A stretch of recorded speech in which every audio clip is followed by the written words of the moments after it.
people making money. And you see that this is one of a very clear evolution of how actually the consumer purchase, how their behavior changes. Like for example, like 20 years ago, you see that everyone goes to the shop, but the thing that when you buy from the shop, actually the shop, the selection is very little. There is not much variation for them to choose, and they have to go from shop to shop to do the comparison. So that's one of the things that made them feel difficult to do their shopping online. And also distance. If let's say they want to buy a few things, they have to go to different places. That comes in the supermarket and hypermarket to solve their problem. So what is the problem being solved is they go to one place, they can have everything in one place. But the setback of having the supermarket and hypermarket is last time you know the shopkeeper, you know the shop owner, so you have the relationship with them, but now you don't have anymore. So now we'll start to have online to actually solve certain problems. For example, last time you go to the hypermarket, there's a distance away. You still have to take time to go to hypermarket, park your car there, and spend some time to go walk around to look for the things you have, because the store is so huge, because they're selling a lot of the thing. But online is so easy for you to actually search for the thing you want, and then you can ask them to send to your place. So it solves a lot of problem, including those restaurant owner. They can use this online system to actually do the ordering. The order of the products will send to their restaurant directly, so they can actually stock up without any hassle. And later part, you'll see that it goes into the omni-channel. So omni-channel is something that is very new, that actually solve almost everything that we can see today. Because the consumer is simple, they just want to have cheap products, quality product, at the same time can purchase it easily, and then can collect it easily. So omnichannel is something that actually solving from tip to toe of the e-commerce industry. And we know that in every crisis lies the opportunities. So whenever there is a crisis, the better companies come out of the crisis doing better, and the bad companies who is always going to be bad continues to give lots of excuses after the crisis is over.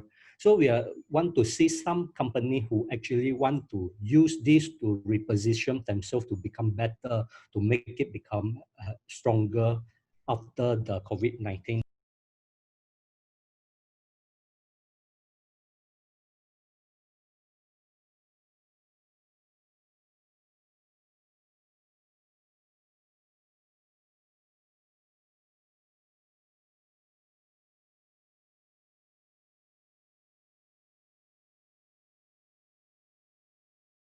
Maybe a little bit miscommunication. We have segregated 5 of the topics, so every topics will have 5 minutes for each speakers to share a little bit on the background. So later the second question we'll actually share. Okay, then I'll wait for the introduction. Yeah. Sorry about that. So the third speakers that we are going to invite is Mr. Dan, who is the CEO and the founders of the Bizporter. Mr. Dan, are you there? Oh, hi, Roy. Thank you. Yeah. Okay. I think thank you for inviting me. I think it's great pleasure to share a little bit about my background and some expertise from the years that I've been involved in the supply chain re-engineering. Of course, the title I would like to actually highlight that I embrace supply chain with the omni-channel commerce, and I'm specialized in the intra-logistic material handling solutions. Maybe intra-logistic is something new for you, but it's actually not new for the warehousing terms. And a little bit about myself that I would like to show you over here, that I started this industry since 2006 with joining a leading Japanese company that's providing the intra-logistic, or we call it material handling automation, and some people call it as an ASRS system. We did quite well from the day that we're involving throughout now, and I'm still in the same industry, and there are several years that I think quite remarkable. as my experience grow. And I think this is the years that I would like to highlight from the like what Steve Jobs always said, that is connecting the dot. So it started from 2006, and throughout the 4 years that I actually moved towards consulting in the year of 2011, and whereby I started the new ventures with the startup companies and providing consulting services in the warehousing, warehouse management system, and the 3PL warehousing services. So I was pretty lucky that business are good, and we keep growing to about 300,000 square feet back in 2015. And that is the way that we started venturing into further consulting in the e-commerce fulfillment center. And in 2015, and I actually also invited by Post Malaysia to design the first IPC center, which is the fastest. And I helping Post Malaysia to, design and launching the tender by working very closely with their COO during that time. And we built up to about 16,000 parcel per hour, which is currently being used in Shah Alam IPC Center in KIA, and whereby currently is another one in Subang. So this is the same system that we designed, and I think it's pretty well, and the contract awarded to the Korean company. So this is actually pretty interesting experience that in 2015, we've seen the great opportunity in the process system, and it's also in the e-commerce industry. So by combining the 2011 with the consulting services and also the 3PL equipment level, and with the strong partnership with the leading players in Malaysia, so we see that there is a necessary that we venture into the e-commerce technology, and there is whereby in 2017 that we start venturing into the omnichannel commerce R&D, and we start developing end-to-end operating processes to become an e-commerce enabler. We position ourselves in this way. The main reason is we believe that we do much better as position ourselves as a technology providers. So in another words, that we call it the e-commerce enabler, and whereby that is actually where we are today, and we call ourselves MCM eCom Global Ventures, that we established in the supply chain and the intralogistic consulting as a end-to-end e-commerce enabler. So I hope that that's we give a little bit. All right, our next question and the topic that we want to touch is maybe a short introduction of the company, and also what the company's vision and mission. And Mr. Dan, so it's your turn to share with us about your mission and vision. Oh, thank you, Roy. I think it's a great opportunity to share a little bit about our vision. Yeah, it's a very simple statement. We aim to, as a technology platform, to enabling a business towards digitalizations. The keywords called digitalizations is a big thing, because the world is actually moving towards data-oriented processes.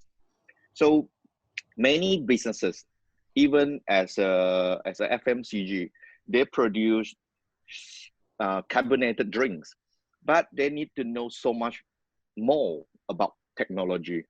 They need to understand about apps development in iOS platform, in Android platform, in a web-based system, and they need to understand how to integrate seamlessly to their ERP system, with the order management system, with their supply chain platform. So these turn out to be extremely, extremely difficult for them. So we see a huge demand in a big company to the SME or SMI. So this is the biggest gap, that digitalizations, transformations from a very traditional way to a modernization way, or we call it from the industrial 2.0 or industrial 3.0 to the industrial 4.0. So the vision is to actually provide us a ready platform and helping the corporate to reduce the capital investment, to further performing R&D, to design a set of algorithm which is too costly. So there is a reason that we believe that our vision to provide a standard technology platform that consists of all types of business model, and we call it omni-channel, that's to bring the business towards digitalization successfully. So this is actually part of what we're going to do. And as you can see, Bizporter is not a marketplace. That's we actually a software, just like what SAP is all about. And inside we incorporated B2C, B2B, and O2O, and all in one in a single platform. But respective customer can choose and can define what will be the best way to fit into the end-to-end supply chain to improve their market coverage and to actually penetrate a new market segment with the new business model. As you can see that today, business model represented by B2C, represented by B2B, and also O2O. The only difference is actually the way people transact, but fundamentally, it still support the transactions that people pay money and you deliver the product respective to the service level agreement that you predefine. So this is actually a piece of vision that we hope that we are able to help so many customers that in our pipeline, especially in FMCG industry at this moment. So this is actually what we're aiming to do best at this part. That's helping the company or the business towards digitalization and to meet the business model that best fit for their proposition. Of course, as a mission that we wish to be a leading omni-channel commerce enabler in the Southeast Asia market and helping business to bridge the gap, because I believe that every business fundamental survival is sales. So in order to complete the sales, there are many ways. That's as Roy indicated at the very beginning, about 30 years evolutions that every transaction created from a bricks and mortar retail store. And after that, it transformed to a supermarket, transformed to hypermarket, transformed to online, and transformed to omni-channel. I believe that that is a symptoms that how the business being transformed due to the customer behavior change. And the customer behavior change because of everyone look for a new excitement. And people believing in something new right now. People no longer believing in something traditional or too conventional.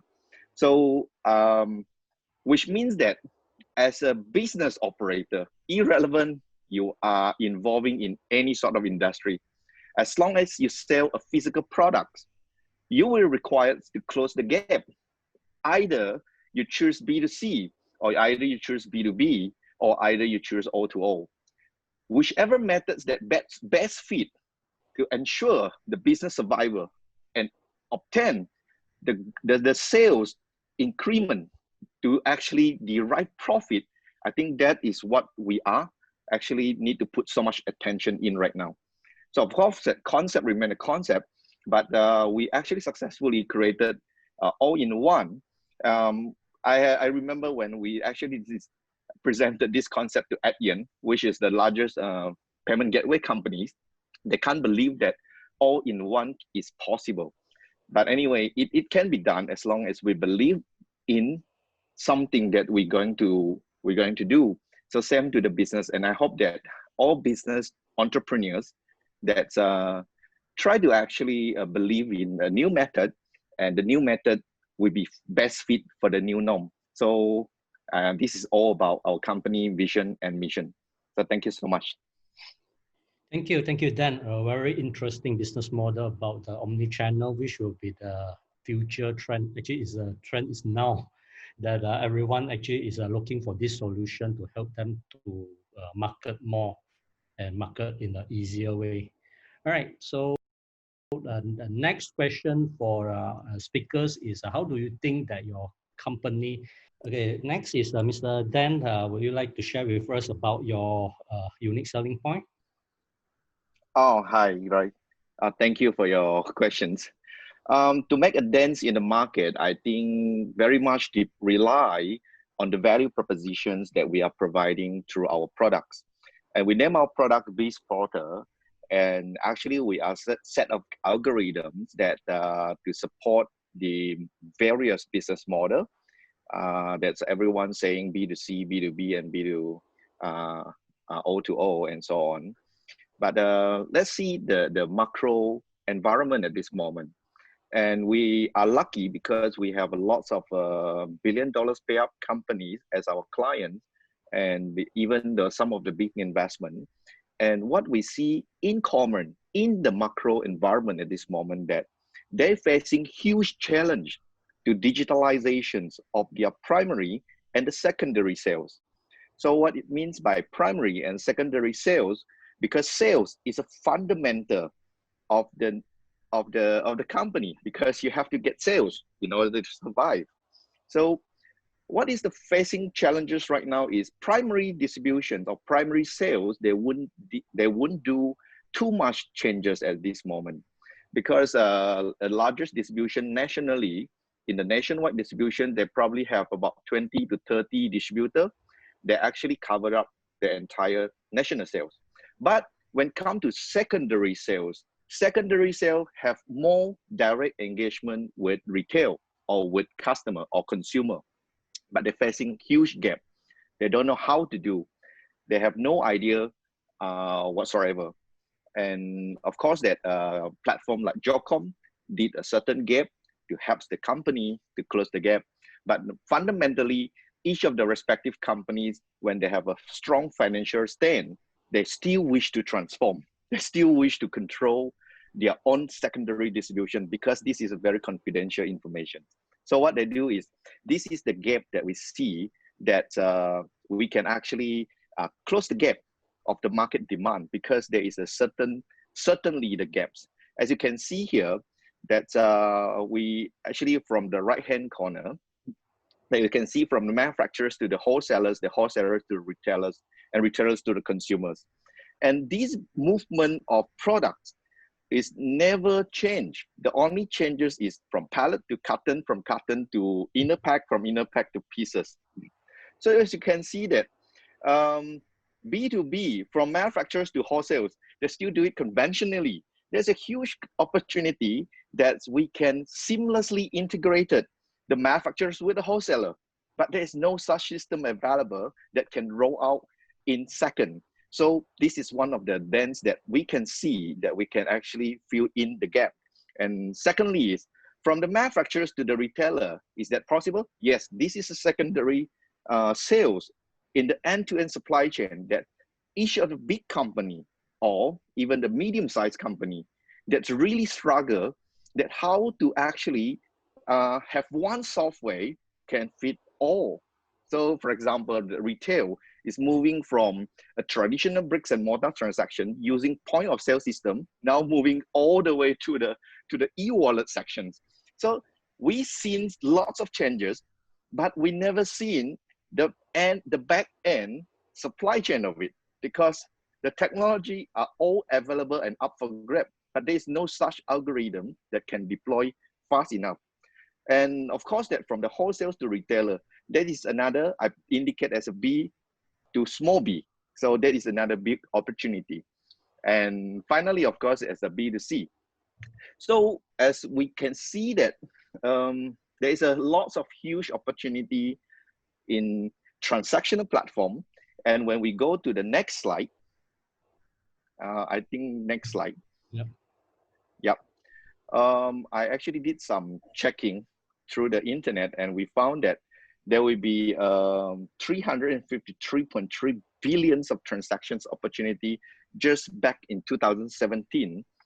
So this range of amount is tremendously huge.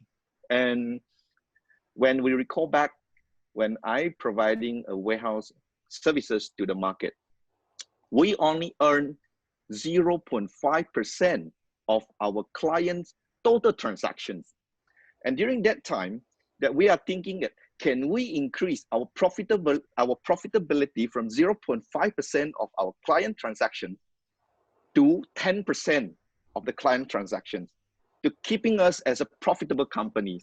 And we found that if we have a platform that can enabling the distribution channel in the secondary sales, we have the right to ask for 10% of the market transaction.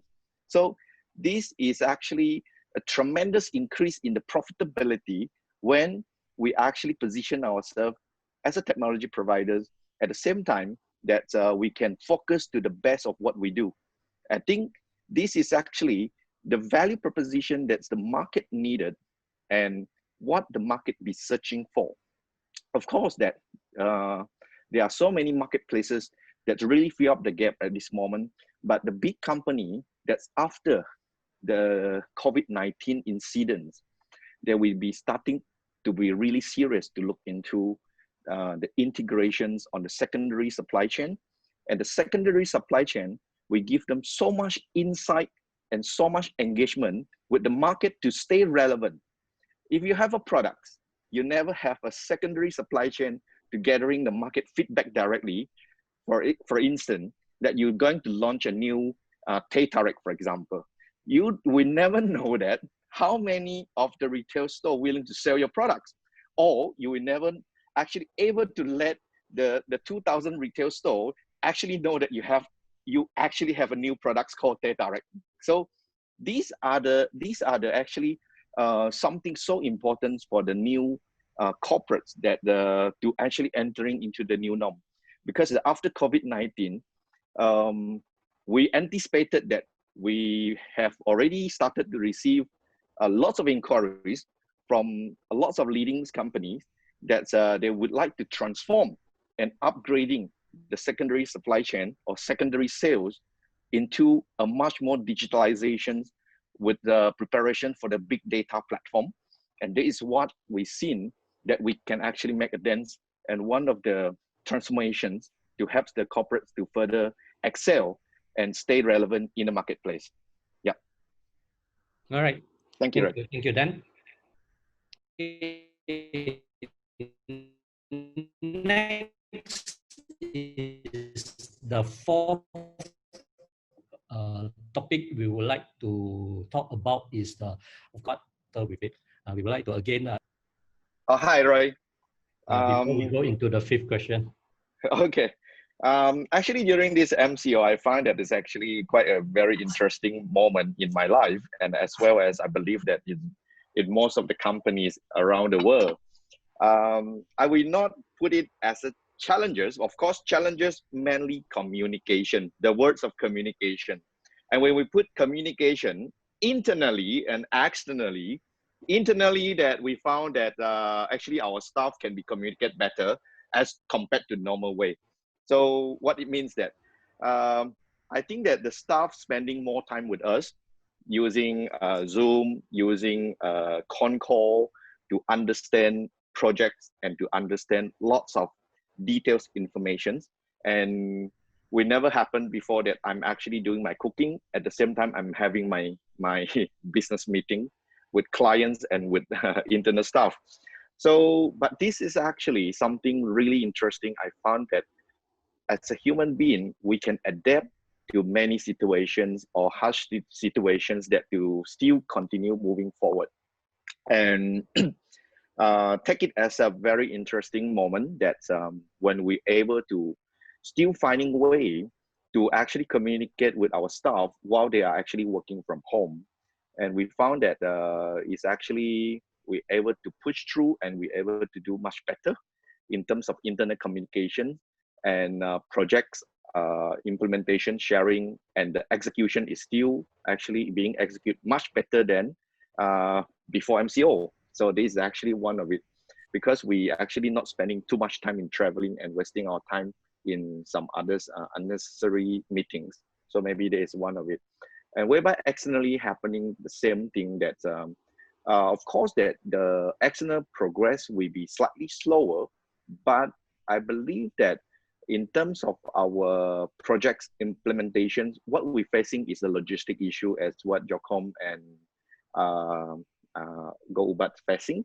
That's some of our shipments from China entering to Malaysia, we are given specific time to clear the cargo. Upon the port reaches 80% of capacity, and only we are allowed to clear. So this is something that what we are facing right now.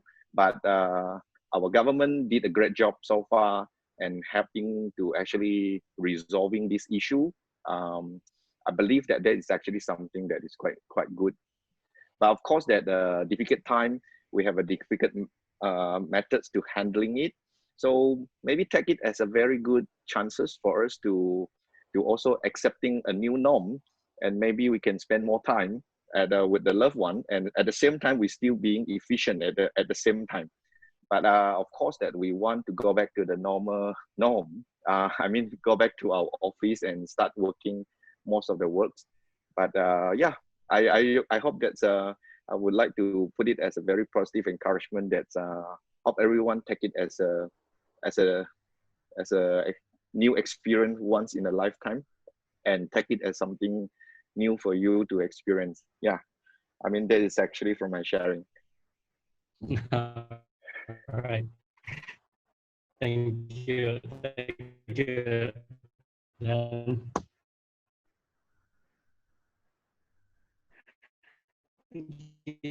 Then the last question, since we are running out of time, so the last question we have is how do you see the new opportunities driven by the e-commerce? Thank you, Roger. Mr. Dan, from the Bizporter point of view. Oh, thank you, Roy. Certainly that after post COVID-19, the market is like a big giant wake up, like a overwhelming demand, and everyone actually started to look into digitalizations of their supply chain or their sales distributions. And we have received several inquiries as well during this MCO, that the big corporates start to look into the possible way to speed up the secondary sales innovations as we've seen. And I will say that based on the experience during the MCO period of time, that distributions or the logistic being disrupted, and the retail being operating in an abnormal operating hours. So the corporate leaders, especially group CEO, group COO, they actually seen that they need certainly to be more agile to the changes of the environment, because we are not just preparing for sales, we are preparing for what if that the COVID-19 is coming back. So it's some sort of like an insurance that the big corporates looking to actually have a much more robust and agile system to actually, the facing and overcoming the current situation if this situation happen again. So as part of the business continuity plan. So at the macro level, of course, that Bizporter, we are a technology providers, and certainly we are actually very neutral. We actually white labeling our system to respective big corporates. So certainly that we see that there is a huge demand that after the COVID-19 situation. So we are preparing and well prepared for actually the market acquisitions after this. And probably we are the one that also definitely taking advantage for the new norm that's after the COVID-19. Yeah, that is actually from my side. Okay, thank you.